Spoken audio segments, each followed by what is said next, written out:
नमस्ते मित्रांनो, स्वाध्याय अकॅडमीवरती तुमच्या सगळ्यांचं खूप खूप स्वागत आहे. मित्रांनो, तुम्हाला आठवत असेल की आपण एक रिपिटेशन ऑफ पी-वाय-क्यूची सीरीज केली होती. त्या सीरीजमधलं आपलं आजचं हे पुढचं लेक्चर आहे.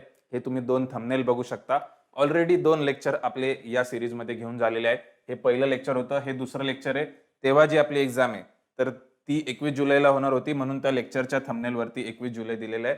पण आता आपली एक्झाम आपल्याला माहिती आहे की 1 डिसेंबरला होत आहे.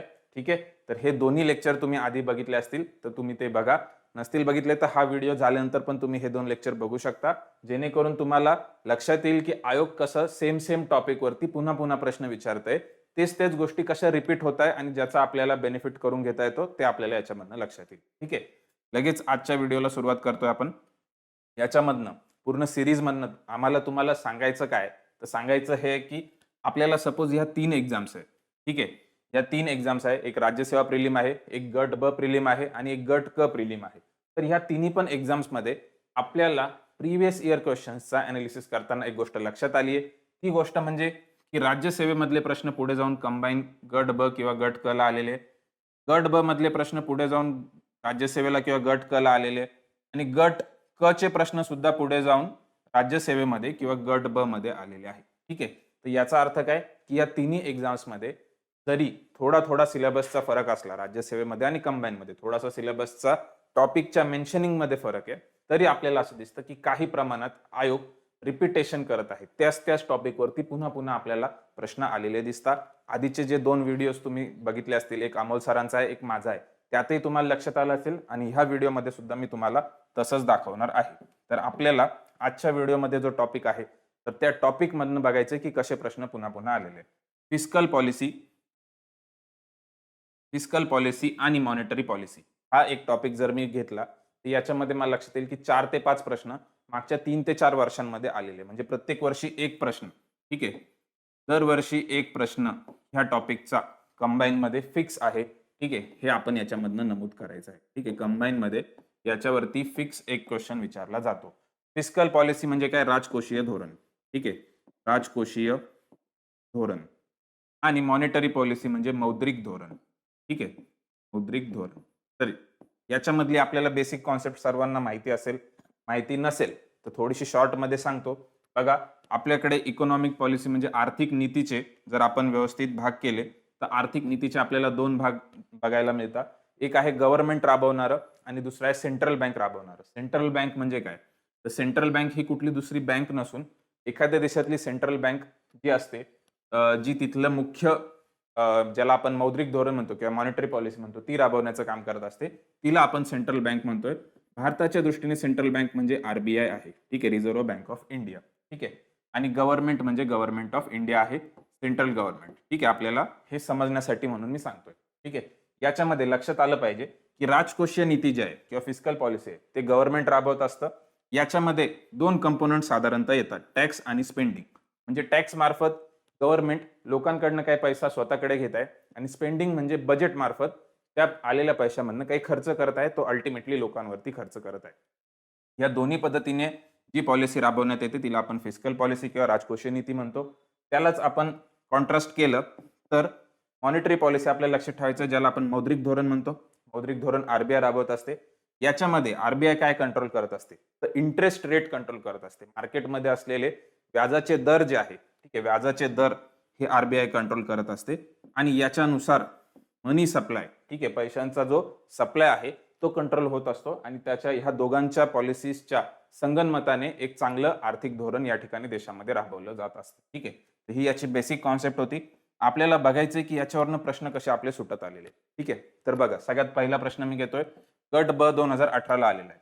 मौद्रिक धोरण म्हणजे असे नियामक धोरण की ज्याद्वारे केंद्रीय बँक म्हणजे त्यांना काय अपेक्षित आहे? तर आरबीआय. ठीक आहे. केंद्रीय बँक म्हणजे आरबीआय वरती आपले नियंत्रण ठेवत असते. ठीक आहे. मी तुम्हाला कॉन्सेप्ट शिकवतानाच काय सांगितलं की मौद्रिक धोरणामध्ये पैशाच्या पुरवठ्यावरती कंट्रोल केला जातो. ठीक आहे. पैशाच्या पुरवठ्यावरती, सप्लाय ऑफ मनी, याच्यावरती नियंत्रण ठेवायचं काम असतं. आरबीआयचं काम असतं. आपलं उत्तर आलं पर्याय क्रमांक 2. ठीक आहे. आता मला इथे तुम्हाला ह्या प्रश्नाचं उत्तर नाही सांगायचं किंवा कॉन्सेप्ट पण नव्हती सांगायची. मला सांगायचंय की ऍटलिस्ट तुम्ही काही दुसरा अभ्यास नाही केला. ठीक आहे. तुम्ही दुसरे पुस्तकं नाही वाचले. तुमचा वेळ कमी आहे. अशा केसमध्ये तुम्ही आहात आणि तुम्ही खूप जास्त कोणाचे लेक्चर्स केलेले नाही, कुठे क्लास केलेला नाही. पण ॲटलीस्ट तुम्ही जर प्रिव्हियस इयर क्वेश्चन सॉल्व्ह करत असते, तर तुमच्या ह्या प्रश्नावरनं तुमचे पुढचे प्रश्न सहज पद्धतीने सुटतात. ते आपल्याला याच्यामध्ये बघायचं आहे. बघा, लगेच मी पुढचा ग्रुप सी 2018चा एक प्रश्न आणलाय. आपण बघितलं ग्रुप बी 2018 मध्ये एक प्रश्न विचारला. वास्तविक बघता त्या 18च्या आधी पण प्रश्न आलेले आहेत. ठीक आहे. पण मी कुठेतरी एक लिमिट सेट केलंय. 18च्या पुढचे मी पेपर कव्हर करायचा प्रयत्न करतोय. त्याच्या आधी मी जात नाही. ठीक आहे. नाहीतर आपल्याला काय लक्षात येईल, तर त्याच्या आधीही सुद्धा मी गेलो, तर हा जो 18 मधला हा क्वेश्चन आहे, हा त्याच्या आधीच्या काही वर्षांच्या पेपरमधनं सॉल्व्ह होणारा आपल्याला आढळेल. ठीक आहे. तर आता ग्रुप सी 18 मधला क्वेश्चन बघा. खालील विधाने विचारात घ्या. मौद्रिक धोरणाचे अंमलबजावणीसाठी रिझर्व्ह बँक ऑफ इंडिया ही मुख्य संस्था आहे. ठीक आहे. म्हणजे स्टेटमेंटमध्येच त्यांनी आपल्याला दिलं. बरोबर आहे. मॉनिटरी पॉलिसी कोण इम्प्लिमेंट करतं? आरबीआय करतं. आर्थिक विकासाला गती देणे हे मौद्रिक धोरणाचे ऑब्जेक्टिव्ह आहे, उद्दिष्ट आहे. हे स्टेटमेंट सुद्धा बरोबर. बँक दर हे मौद्रिक धोरणाचं एक साधन आहे, म्हणजे एक इन्स्ट्रुमेंट आहे. कुठलं? Bank rate. हे स्टेटमेंट सुद्धा बरोबर आहे. म्हणजे तिन्ही स्टेटमेंट बरोबर आहे. आपलं उत्तर येईल पर्याय क्रमांक 4 वरीलपैकी सर्व. ठीक आहे. आता ग्रुप सी 2018 मधला आपला हा प्रश्न सुटला. ठीक आहे. याच्यावरनं आपण पुढे आलो. पुढचा बघा, डायरेक्टली आपण ग्रुप सी 2022 मध्ये. ठीक आहे. आता सपोज आपण 18 मधला तो क्वेश्चन केला असता, नंतर आपण 22च्या प्रश्नाकडे आलो असतो, तर आपला हा प्रश्न लगेच सुटला असता. भारतामध्ये मौद्रिक धोरण कोणत्या वित्तीय संस्थेमार्फत राबवले जाते? ठीक आहे. बघा, मागच्या क्वेश्चन मध्ये स्टेटमेंट मध्ये काय दिलेलं होतं आपल्याला? मौद्रिक धोरणाची अंमलबजावणीसाठी रिझर्व्ह बँक ऑफ इंडिया ही मुख्य संस्था आहे. हे स्टेटमेंट होतं, जे की बरोबर होतं. आपण वरीलपैकी सर्व मार्क केलेले. आपल्याला स्टेटमेंटमधनं किंवा प्रश्नामधनं लक्षात काय आलं, की मॉनिटरी पॉलिसी आरबीआय राबवत असते. ते एवढ्या सिंपल इन्फॉर्मेशनवरनं आपला ग्रुप सी 2022चा हा प्रश्न सुटतोय, ज्याच्यामध्ये आपल्याला काय विचारले, की भारतामध्ये मौद्रिक धोरण कोणत्या वित्तीय संस्थेमार्फत राबवले जाते? आयुर्विमा महामंडळ, LIC आहे का? UTI आहे का? सहकारी बँक आहे का? की रिझर्व्ह बँक ऑफ इंडिया आहे? पर्याय क्रमांक 4 आपलं उत्तर येईल भारतीय रिझर्व्ह बँक. ठीक आहे. बघा, खूप सोपा प्रश्न. प्रिव्हियस इयर क्वेश्चनच्या रिपिटेशन मधनं आपल्याला सहज हा प्रश्न सुटलेला आहे. ठीक आहे. आपण एक्स्ट्रा इन्फॉर्मेशन काहीच वाचली नाही. आपण फक्त प्रश्न करून गेलो. एका प्रश्नातनं आपला पुढचा एक प्रश्न सुटला. ग्रुप सी एक्झाम मध्ये सुटला. ठीक आहे. आता हे एवढं एम्फसिस देऊन मी सांगतोय, सोबतच याच्यामध्ये आम्ही काय केलेलं आहे, तर स्वाध्याय अकॅडमी म्हणून आपण एक कंबाईनची प्रिव्हियस इयर क्वेश्चनची बॅच आणलेली, सोबत एक राज्यसेवेची सुद्धा प्रिव्हियस इयर क्वेश्चनची बॅच आहे. या बॅचेसमध्ये आपण काय केलेलं आहे, की त्या विषयातल्या मागील वर्षांचे जे पेपर आहे, ठीक आहे, मागील वर्षांचे आपण एक 5 ते 6 पेपर्स कव्हर केलेले. 6 पेपर राज्यसेवेमध्ये आहे आणि तेच जर आपण कंबाईनच्या बॅचबद्दल बोललो, त्याच्यात गट ब आणि गट क मिळून असे 10 पेपर आहे. ठीक आहे. मागच्या 5 वर्षांमध्ये 10 पेपर झाले, तर हे 10च्या 10 पेपर आपण कव्हर केलेले. ह्या प्रत्येक पेपर मधल्या प्रत्येक प्रश्नावरती आपण या बॅचेसमध्ये व्यवस्थित चर्चा केली आहे. म्हणजे इकडे 600 प्रश्न साधारण आपण व्यवस्थितरित्या डिस्कस केलेले. इकडे आपण बघितलं तर 1000 प्रश्न आपण व्यवस्थितरित्या डिस्कस केलेले आहेत. ठीक आहे. तर जे पण विद्यार्थी हे शेवटच्या टप्प्यामध्ये रिव्हिजन करताय, त्यांना असं वाटतंय की आपल्याला अजून थोडंसं बूस्टची गरज आहे, आपला अभ्यास कुठेतरी स्लो पडतोय, आपल्याला प्रिव्हियस इयर क्वेश्चन पेपर आपण केलेले नाहीये, तर अशा विद्यार्थ्यांनी नक्की ह्या दोन्ही बॅचेस घ्या. तुम्हाला याचा फायदा होणार आहे. तुम्हाला तुमचे प्रश्न जास्त ॲक्युरेट येण्यासाठी, जास्त बरोबर येण्यासाठी या दोन्ही बॅचेसची मदत होणार आहे. ठीक आहे. याच्याबद्दल तुम्हाला इथे नंबर पण दिलेला आहे. तुम्ही नंबरवरती कॉल करून माहिती घेऊ शकता. ठीक आहे. मी मुद्द्याकडे येतो. आपला मुद्दा काय होता, की प्रिव्हियस इयर क्वेश्चनच्या रिपिटेशनचा फायदा कसा? बघा, आता पुन्हा एक ग्रुप सी 2018 मधला मी तुम्हाला क्वेश्चन दाखवतोय. म्हणजे मगाशी मी तुम्हाला एक प्रश्न दाखवला, हा ग्रुप सी 18 मधला होता. म्हणजे एका पेपरचं दुसऱ्या पेपरमध्ये रिपिटेशन होतंय, ते तर होतच आहे. पण एकाच पेपरमध्ये एकाच टॉपिकवरती जेव्हा 2 प्रश्न येतात, म्हणजे सेम टॉपिक 2 ठिकाणी विचारलाय एकाच पेपरमध्ये, तेव्हा पण आपल्या लक्षात येतं की आधीचा प्रश्न आपण सोडवला आणि पुढचा प्रश्न आपल्याला सहज सुटतो. हे कसं? बघा, ग्रुप सी 2018 मधला 34 नंबरचा हा प्रश्न मी व्यवस्थित सोडवला. ठीक आहे. 34 नंबरच्या प्रश्नामधनं मला एक काय इन्फॉर्मेशन इथनं मिळाली, की बँक दर. ठीक आहे. ही इन्फॉर्मेशन मी मार्क करतो. बँक रेट हे मॉनिटरी पॉलिसीचं साधन आहे. ठीक आहे. मौद्रिक धोरणाचं साधन आहे बँक रेट. ठीक आहे. मला लक्षात काय आलं, की मॉनिटरी पॉलिसीशी संबंधित आहे बँक रेट. आता इथे प्रश्नामध्ये बघा, प्रश्नामध्ये काय विचारलंय बघा, खालीलपैकी कोणते राजकोषीय धोरणाचे म्हणजे फिस्कल पॉलिसीचे साधन आहे? ठीक आहे. आता ह्या प्रश्नातनं मला खाली 4 ऑप्शन्स दिलेले आपल्याला बघायचंय. याच्यामधनं मला 4ही ऑप्शन्स वरती एक साधी नजर मारली, तर मला लक्षात येतं की बँक दर धोरण. ठीक आहे. म्हणजे बँक रेट. ठीक आहे.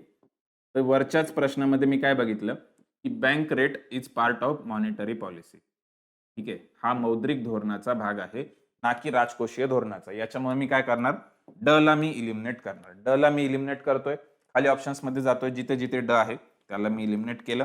माझा प्रश्न आला 50-50 वरती. ठीक आहे, दोनच ऑप्शन उरले. 50-50 वरती प्रश्न आला की तो आपण स्किप करत नसतो, 100% आपण मार्क करत असतो, जरी उत्तर चुकलं तरी. ठीक आहे, आता अशा केसमध्ये मला राजकोषीय धोरण म्हणजे जे सरकार राबवतं याच्यामध्ये आपल्याला काय लक्षात घ्यायचंय, मी तुम्हाला सुरुवातीला सांगितलं की सरकार लोकांमार्फत कर घेतं आणि आलेल्या करातलं उत्पन्न सरकार बजेट मार्फत खर्च करतं. तर कर आणि खर्च हे दोन कीवर्ड याच्यामध्ये दिसत आहे. पर्याय क्रमांक 2 माझं उत्तर आहे. ठीक आहे, ब आणि क. याच्यामध्ये विदेशी गुंतवणूक म्हणजे फॉरेन इन्व्हेस्टमेंट आहे का, याचा भाग नाही. ठीक आहे, तर याच्यावरनच मला काय लक्षात आलं की एक स्टेटमेंट किंवा एक शब्द एका प्रश्नातला मला दुसऱ्या प्रश्नामध्ये हेल्प देऊन गेला. ठीक आहे, आता याच्यावरती आपल्याला अजून बघायचंय राजकोषीय नीतीवरती किंवा राजकोषीय धोरणाविषयी कसे प्रश्न आले. भारतीय अर्थव्यवस्थेच्या बाबतीत खालीलपैकी कोणती बाब ही राजकोषीय धोरणाशी संबंधित आहे. बघा, पुन्हा राजकोषीय धोरणाशी संबंधित क्वेश्चन आलाय 2019 मध्ये. 2018 मध्ये क्वेश्चन आला होता, लगे 19 मध्ये सेम टॉपिक वरती क्वेश्चन आला. ठीक आहे, ऑप्शन बघा, बँक दर. आता इतक्यात आपण काय बघितलं की बँक दर हे याच्याशी संबंधित नाहीये. मागच्या प्रश्नामध्ये यालाच आपण एलिमिनेट केलं होतं पहिल्यांदा. ठीक आहे, त्याच्यानंतर कर आणि करेतर महसूल. नंतर आहे प्रत्यक्ष कारवाई, याला आपण डायरेक्ट ऍक्शन म्हणतो. त्याच्यानंतर आहे राखीव निधीचे प्रमाण, कॅश रिझर्व्ह रेशो, CRR. ठीक आहे, तर ह्या चारही ऑप्शन्स कडे बघितल्यावर मला काय कळतं, बँक दर ह्या सुद्धा बँकांचा डोमेन आहे. डायरेक्ट ऍक्शन हे सुद्धा आरबीआयचं डोमेन आहे. CRR हे सुद्धा आरबीआयचं डोमेन आहे. हे तिन्ही ऑप्शन कट होता, राहतं एकच, कर आणि करेतर महसूल. आणि राजकोषीय धोरणामध्ये दोनच गोष्टी आपल्या लक्षात काय ठेवायच्या, सरकार लोकांमार्फत पैसा घेणार आणि बजेटनुसार तो लोकांमध्ये स्पेंड करणार. कर आणि करेतर महसूल हे दोन्ही सुद्धा गव्हर्नमेंटकडे येणारा स्रोत आहे, त्याच्यामुळे हे दोन्ही याचा भाग येत. ठीक आहे, राजकोषीय धोरणाचा. ठीक आहे, पर्याय क्रमांक 2 आपलं उत्तर येईल. पुढे बघा, लगेच ग्रुप बी आणि ग्रुप सी 2023 ला आलेला प्रश्न. पुन्हा सेम टॉपिक वरती प्रश्न आहे, राजकोषीय नीतीची साधने कोणती.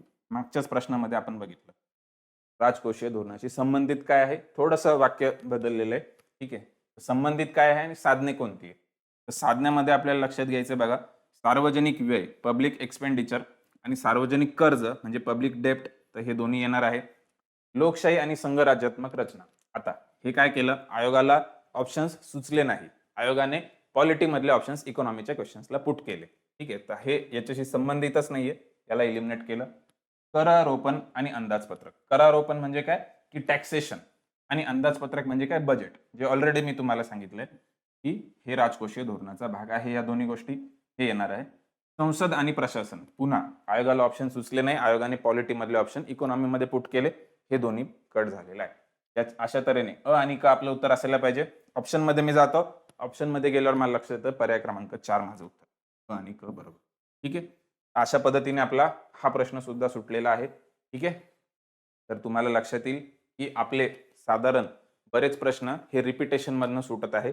आयोग त्याच टॉपिक वरती प्रश्न विचारत आहे. ठीक आहे, या सिरीज मध्ये मी एक टॉपिक घेतला होता, तर या सिरीज मध्ये अजून सुद्धा या ठिकाणी व्हिडिओज येणार आहे. तुम्हाला हे लेक्चर आवडला असल्यास तुम्ही नक्की याला लाईक करा, चॅनलला सबस्क्राईब करून ठेवा आणि काही प्रश्न असल्यास तुम्ही कमेंट करा. बॅचेस बद्दल तुम्हाला अजून एक्स्ट्रा इन्फॉर्मेशन हवी असेल तर आम्ही दिलेल्या नंबरवरती तुम्ही कॉल. थँक्यू.